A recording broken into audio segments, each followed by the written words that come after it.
நாகப்பட்டினம் மாவட்டம் செருதூர் மீனவ கிராமத்தின் வாழ்வாதாரமான வெள்ளையாற்றில் வேளாங்கண்ணியில் உள்ள தனியார் விடுதிகளின் மல கழிவுநீர் நேரடியாக குழாய் மூலம் கலந்து வருகிறது.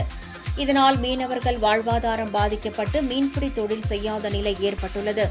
இதுகுறித்து புகார் அளித்தும் பேரூராட்சி நிர்வாகம் எந்தவித நடவடிக்கையும் எடுக்கவில்லை என்று கூறப்படுகிறது.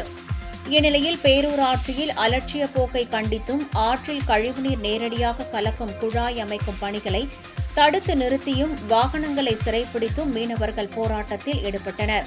மேலும் கழிவு நீரை ஆற்றில் நேரடியாக வெளியேற்றும் தனியார் விடுதிகள் மீது பேரூராட்சி உடனடியாக நடவடிக்கை எடுக்க வேண்டும் என மீனவர்கள் வலியுறுத்தினர்.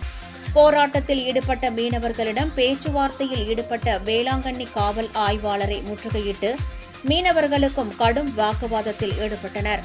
தொடர்ந்து மீனவர்கள் போராட்டத்தில் ஈடுபட்டு வருவதால் அங்கு பதற்றம் நிலவுகிறது.